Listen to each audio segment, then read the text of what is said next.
সে কি তোমার প্রিয়জন নাকি প্রয়োজন? বুঝে নাও এই 3টি লক্ষণ দেখে। নাম্বার 1, দরকার ছাড়া সে এক পাও কিন্তু চলবে না। যখন দরকার তার তোমাকে, তখন তোমাকে সে পুরোপুরি নিংড়ে নেবে এবং তার পরবর্তীতে এমন একটা আচরণ বা ব্যবহার করবে যেন সে তোমাকে চিনতেই পারছে না।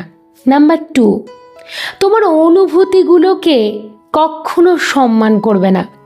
তুমি একটা বিষয় প্রত্যেকটা মুহূর্তে লক্ষ্য করবে, সে তার নিজের কষ্ট, নিজের আনন্দের কথা বলতে কিন্তু ব্যস্ত। কিন্তু তোমারও যে কিছু বলার থাকতে পারে, তোমারও যে কিছু অনুভূতি থাকতে পারে, এটা সে কোনো দিনও গুরুত্ব দিতেই চাইবে না। নাম্বার 3, তুমি তোমার অসময়ে এদেরকে কোনো দিনও পাশে পাবে না। আর স্বাভাবিকভাবে অসময় এলে তুমি নিজেই বুঝতে পারবে সত্যি কে তোমার প্রিয়জন আর কে তোমার প্রয়োজন।